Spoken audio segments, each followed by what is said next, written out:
Good afternoon, everybody. Welcome to the Week 5 press conference. We've got Hunter McGinnis representing the offense today, and Eli Alford with the defense. And Coach Houck, we'll start with your thoughts. After you've watched some film, your thoughts on pretty dominant win for the Grizzlies, and then looking ahead to Idaho State. Attaboy, Tabes. Nice job. It's good to have the big guys with me today. We're 4-0. Feel good about the weekend. Chance to go on the road this week and get to our second conference win and get to 2-0 if we can get the job done. I would say that Idaho State is definitely not off to the start that they want, and I'm sure they'll be excited to get us down there. So start of the new week, we're excited to get going and try to get to 2-0 in the conference. Questions? Coach, your teams have always been so good at building and harnessing momentum. On Saturday, this seemed like a great example of that, though. When things don't start like you want, how do you get it back in your favor and then take it and run with it like you did? I'll go back to front on that, all right? Getting it back in your favor is simply just stay calm and fight your way back. That's what it is. Adversity is part of the game. Success in life is dealing with adversity, so our guys are trained to do that. And we have a team that believes in the team concept, offense, defense, kicking. They're going to complement each other, and when we get rolling, it's fun. Certainly it was on Saturday. Eli, similar question. I mean, when you guys are rolling defensively, what's working well, and then what's that feel like when you know you kind of have the upper hand?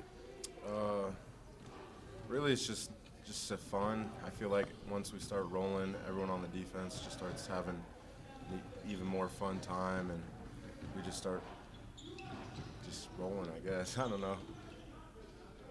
Hunter, with a couple new guys on the offensive front, it seems like you guys have gotten better each week. How have you seen the unit improve, though? What do you think of the offensive line right now? Well, the offensive line is playing pretty well. We just got to keep on working, though. Still a lot to improve on.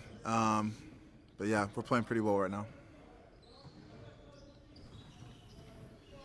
Hunter, especially with the offense, obviously Lucas knew a quarterback, and then the running backs, Xavier had a big touchdown this last week. Have you noticed the offense get a little more comfortable with some of these guys getting in the rhythm as the weeks have gone on? Yeah, for sure. I mean, anytime you have a new quarterback come in during the winter, you always try to build some chemistry. So we were lucky to have him in the spring, and then coming along during fall camp, and then each week just trying to get better and progress. Whether it's in pass pro or run blocking up front, and then, we're doing a good job and trying to keep him clean. So he likes to run a little bit, though. For the running back specifically, it seems like each week they're kind of getting a little bit better and better as well. Like from a run blocking perspective, have you guys seen things just open up a little bit more? Have you felt on the line things worked a little bit better? I mean, Chris and I, we've been working a lot together, trying to get in the film room together too. But it's just all about making sure that we keep on pushing on the pace and keep on trying to be physical up front. So as long as we keep on doing that, we'll be fine. Awesome. And Eli, second half, excuse me, this last week, you guys got really locked in after, a couple first half touchdowns for Portland State. So what kind of switched in the second half for you guys were able to kind of get back and have really just a dominant second half? Kind of in the locker room, we were just talking about we weren't tackling very great in the first half, so I feel like that was the main emphasis for the second half and just playing our game and doing what we do. There were quite a few mistakes, but we just had to limit those in the second half, and I feel like we did that a little bit.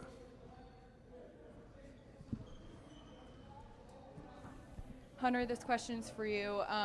So far this season, your team has picked up 4 Big Sky Player of the Week honors. 3 have been on the defensive side of the ball, and this weekend, Lucas picked up the first offensive one. So just what does it mean to you for the offense to finally get the recognition they deserve in the league? I mean, it's always good seeing a teammate go out there and perform well. So, no, it's always good to see Luke do what he does best.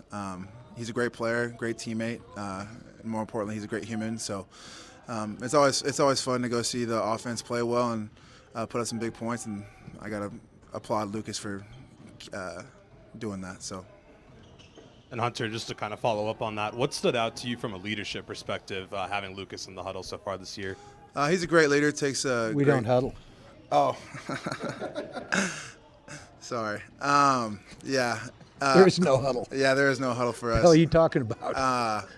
I mean, on the sideline when we huddle up, I mean, he takes control of that. But on the field, you can see that he takes control of everything. He's always in charge, and it's awesome to have a seventh-year guy. Surprisingly, I mean, he's 24, so but he's always done a great job of helping us lead and getting us where we need to be with checks up front, offensive line wise, and then running backs and tight ends and receivers too. So it's been a real blessing to have him.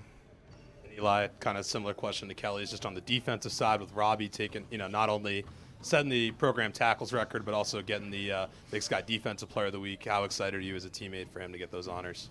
I'm extremely excited for him as a teammate and his roommate. Like, me and Robbie have been really tight since we first got here together, and I just think, it's not surprising. He works incredibly hard, and he's just always focused all the time. But I think that was an awesome thing for him, and I couldn't be more happy for him.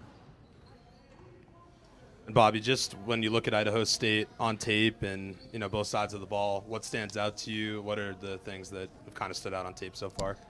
Yeah, it's mostly about the setup for the game. Everybody's offense, defense, everybody's doing a lot of the same things. So the setup for the game is really about, I don't know what it is, but I'm sure we'll be favored in the game. And, we've got to be aware that there are a lot of people that are favored in games this year that have gotten beat. We aren't going to get caught up in all that. So we're going to be prepared like we always are. Go down there and try to win the week, try to get to 2-0.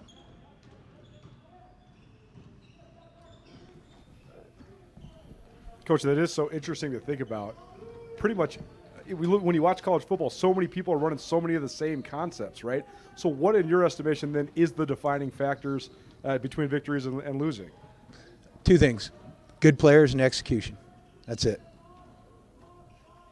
And your team seems like they're executing at a very high level, but how do you continue to push I think that? we have good players. Yeah, that's what I think. Totally. How do you continue to get the most out of your good players then moving forward? Now you're into the second month of the season. How do you continue improving? Well, we practice hard. We attend to detail. When it's the right time of year to be able to do it, we work hard on the fundamentals. So when you combine those things with the fact that I think our guys have they're smart, they play hard, they're good, I think that adds up to us having success. You've been to Pocatello many times in your life and your career. So what's this trip? What defines this trip for you? What are some of the logistical challenges? And is it easier being to a place that's not Terre Haute, that you've been there before? Yeah, this trip's easy. It's a day game. We'll get back, at a reasonable time, so our prep for next week won't be delayed. It's a bus trip, so it's easy. We don't have to get on a plane. This trip's easy.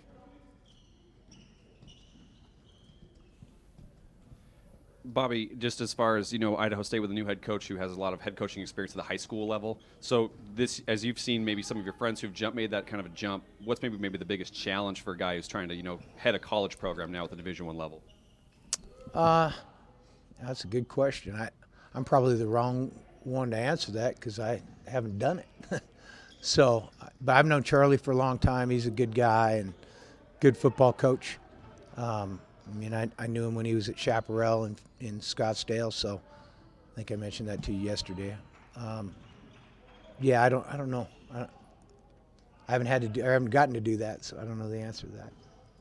And Hunter, you're an Arizona guy. Were you familiar with Chaparral High School much and kind of the powerhouse they were down there? Did you ever compete against them, anything like that? No, I never competed against them, but I didn't know about them. Just different divisions, so I never played them.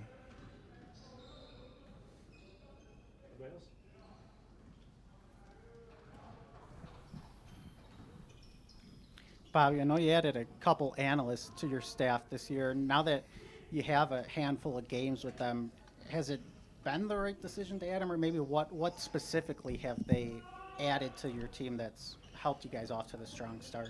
Yeah, two parts. One is as far as the right decision to do it was one of the questions, right? Yeah, there's a reason why Alabama has 20 of them. It's the right decision to have them. The second part of that, they've been really valuable. They're good football minds. They got good perspective. They know what we're trying to do, and they get us ahead going into the week. So they're just beneficial from Sunday through Saturday. They've got great insight to a lot of things that are going on, Frank. And I know Rob's been here much longer than Kim going back to the spring. Do you have an example of a couple things maybe he's added to your guys' offense? It's more just the preparation for what we're seeing, offense and defense. I should have a guy in the special teams, but I don't. That probably should be next. But they, like I said, they're getting the pre-game planning stuff done. It's great. It's week to week. It's awesome. And then I utilize those guys to nitpick anything I'm doing or what we're doing in terms of preparation or something they see. Nothing really pops into my mind, but it's been valuable every week. Anybody else? Thanks, everyone. All right, guys. Have a good week.